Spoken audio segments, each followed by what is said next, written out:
लागतो आणि मग हातपाय धुवून आजोबांच्या बाजूला तिकडे त्यांच्याकडे जाऊन आम्ही शुभम करोती कल्याण म्हणत होतो. एक पवित्र वेळ म्हणतो, लक्ष्मीची येण्याची वेळ म्हणतो.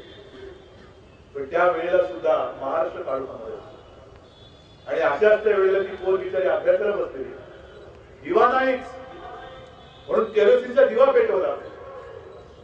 पुन्हा केरोसिन कमी पडू नये म्हणून बाजूला रॉकेटची बाटली ठेवली, कारण रात्रभर अभ्यास करायचा, उद्या पेपर आहे. पेपर मध्ये लिहू शकत नाही, दिवा नसल्यामुळे मी अभ्यास करू शकले नाही, नापास होत जाईल, आयुष्यावरती वरवट टाकले. आणि असे अभ्यास करत असताना तो दिवा करंटला बाटलीवरती आणि जो पेट घेतला, ती शिकणारी हत्ती पेटी पोर, 14 वर्षाची पोर आई वडिलांच्या डोळ्यात देखत जळून खास झाली. विदर्भातल्या 2 शेतकऱ्यांनी तसं तर रोजच आत्महत्या होत आहे. काल सुद्धा आत्महत्या झाल्या, परवा सुद्धा झाल्या, आज सुद्धा कदाचित झाल्या.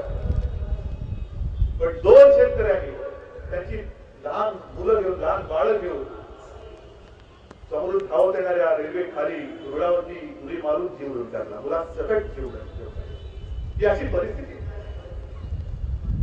काय वाटलं असेल त्या मुलाला? अशीच कदाचित माहिती आहे, संध्याकाळची वेळ असेल, बाबा बरोबर फिरायला जातो म्हणून गेले असते. रोज लाड करणारा बाबा कडेवर घेऊन फिरायला घेऊन चाललाय, आघाडी दाखवतोय, आघाडी येते, आघाडी जवळ येते काय काय होतंय कळायच्या आत तर बाबा आपल्या त्याच्या सकटच्या रुळावरती अंग झोपून देतोय आणि क्षणार्धात ते फुल उमलायच्या आधीच त्याच्या चिंधड्या उडून गेल्या असतील. हे कसं चित्र झालं? प्रियांका वडिलांना सांगा, तुमच्यापेक्षा ही मुलं जास्त तरुण होती, तुमच्यापेक्षा ही मुलं जास्त तरुण होती. वडिलांच्या कडेवर बसलेली मुलं, काय गुन्हा होता त्यांचा? गेली ना. कुठल्या पातळीवरती या सरकारने काम केले हेच मला कळत नाही. काय म्हणून तुम्ही या जनतेसमोर मतांची भीक मागता आहात? ना तुम्ही वीज देऊ शकत म्हणून मुलं मरताय, ना तुम्ही शेतमालाला योग्य भाव देऊ शकत, ना शेतकरी त्याचं कर्ज फेडू शकत म्हणून शेतकऱ्यांची मुलं आणि शेतकरी आत्महत्या करतायत. आणि आणखी एक घटना सांगतो, अशीच 2 लहान मुलं, आई वडील मुंबईमध्ये मोलमजुरी करतात म्हणून दिवाळीच्या सुट्टीमध्ये आई वडिलांना भेटायला आले, मामाबरोबर आले. सुट्टी संपल्यानंतर घरी जायचं म्हणून शिवछत्रपती स्थानकामध्ये ट्रेनमध्ये बसायला गेले. ट्रेन यायची होती म्हणून मामाबरोबर ती त्या रेल्वे प्लॅटफॉर्मवरती फिरत होती आणि तेवढ्याच पाठीकडनं हे नराधम होते, कसा पाहिजे त्याचा साथीदार काट काट काट काट काट काट उडायचा. संपूर्ण अंदाज होऊन झाला की दोन्ही मुलं, एकाचं नाव राजू 8 वर्षाचा पोरगा आणि त्याची मोठी बहीण दीपाली 10 वर्षाची. दीपाली चित्तेकर, राजू चित्तेकर. मामाला घट्ट केलं, मामाने सुद्धा त्याला उचललं कसं बस आणि जीवाच्या आकांताने पळत सुटला. पण AK-47च्या गोळीच्या पुढे तो धावू शकला नाही. तर दीपालीच्या शरीरामध्ये गोळ्या घुसल्या, राजूच्या शरीरात गोळ्या घुसल्या, मामाच्या शरीरात गोळ्या घुसल्या. तिघांची चाळण झाली आणि तिघं तिथल्या तिथे दत्तप्राण होऊन पडले. म्हणजे तुम्ही वीज देऊ शकत नाही म्हणून माणसं मरतात, तुम्ही शेतकऱ्याचं कर्ज माफ करू शकत नाही म्हणून आत्महत्या होत आहेत. अरे तुम्ही सुरक्षा देऊ शकत नाही म्हणून सुद्धा माणसं मरताय. आणि शरद पवार तुम्ही कोणत्या तोंडाने पुन्हा तुमच्या उमेदवाराला घेऊन निर्लज्जाप्रमाणे या माझ्या बांधवासमोर येणार? कोणत्या तोंडाने येणार? बरं येत आहे तर येत आहे राजे महाराजांना घेऊन येत आहे. कोणाची परंपरा सांगताय? शाहू महाराजांची. आणि जो शाहू महाराजांच्या बद्दल तुम्ही महाराष्ट्रातला कोणी घ्या त्याचं नतमस्तक त्याला व्हावंच लागतं, अशी ती मोठी व्यक्ती होती, अशी मोठी व्यक्ती होती. त्यांनी त्यांच्या घरी पदाची किंवा मला छत्रपती म्हणा म्हणून ते फिरले नव्हते दारूला. म्हणूनच आज इतक्या वर्षानंतर सुद्धा शाहू छत्रपतींचं नाव घेताना एक आदराने मान खाली जाते. शिवरायाबद्दल सुद्धा तेच. 350-400 वर्ष होऊन गेल्यानंतर सुद्धा छत्रपतीला आपण दैवत मानतो, कारण तो सर्वसामान्यांचा राजा होता. शाहू छत्रपती हा सर्वसामान्यांचा राजा होता. आणि असं म्हणतात की शाहू महाराजांच्या वेळेला सुद्धा जेव्हा दुष्काळ पडला होता तेव्हा शाहू महाराजांनी घरात बसून कारभार नव्हता केला, स्वतः गेले होते. दुष्काळग्रस्त प्रत्येक गावामध्ये गेले होते, जसं जाता येईल तसं गेले होते. पण घराघरामध्ये जाऊन त्यांनी चौकशी केली होती आणि दिलासा दिला होता, म्हणूनच त्यांना राजा म्हणतात.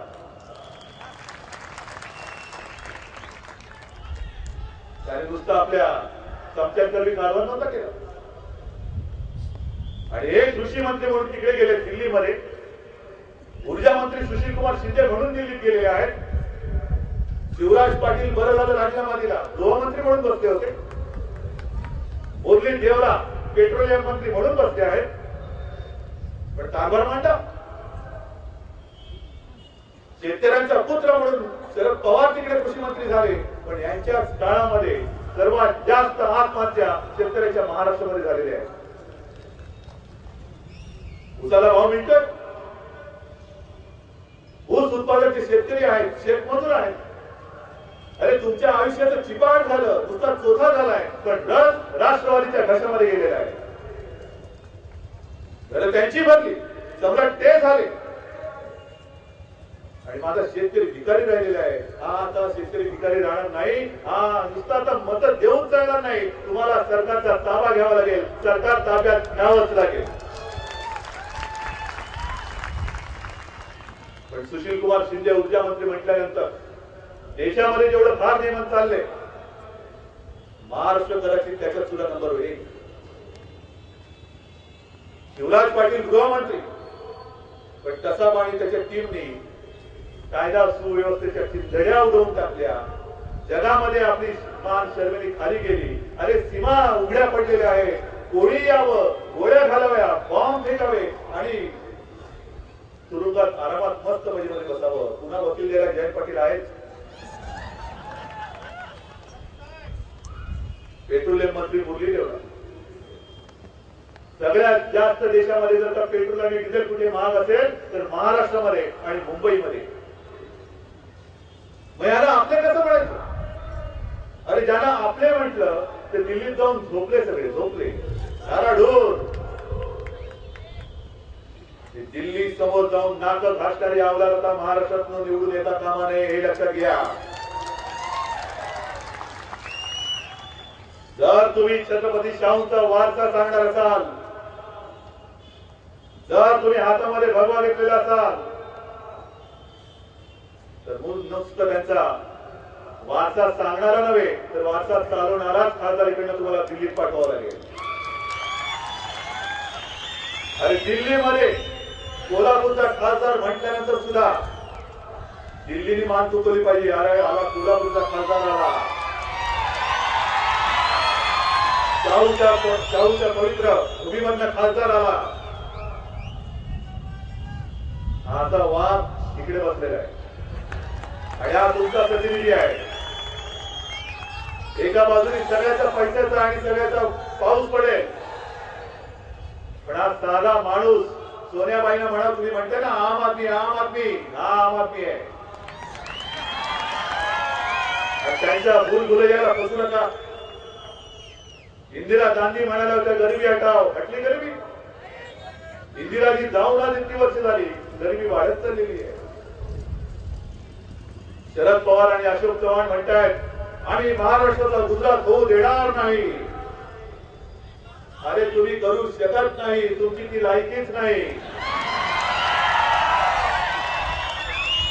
मतांचे निंदे तुम्ही खुर्च्या मिळाल्यानंतर उभर बसता नुसते तुम्ही. झाला 26 नोव्हेंबर घडून पुढचे 26 तारीख आली एप्रिलची. काय वाकडं ते त्या पाकचं नुसतं 15-20 दिवस कधी टीव्ही लावा, रेडिओ लावा, प्रणव मुखर्जी असो, मनमोहन सिंग असो, आणखीन कोणी असो, नुसतं आपलं पाक पाक पाक पाक पाक. म्हणजे टीव्ही आहे का पोल्ट्री आहे हेच कळत नाही. पोल्ट्री फार्म लागलाय का टीव्ही लागलाय? कारण कोंबडी पकपक करते आणि एक राष्ट्रवादी आणि काँग्रेसवाले पाक पाक करतात, करत काहीच नाही. आणि पाकिस्तानने सुद्धा आपलं पाणी झोपलेलं आहे. त्यांनी पाहिलं की हे भडक जोपर्यंत दिल्लीमध्ये आहे तोपर्यंत आपला केसही कोणी वाकडा करू शकत नाही. आता सुद्धा मी येताना या शहरामध्ये बघितलं तसं महाराष्ट्रभर हेच चित्र आहे. साळस्कर असो,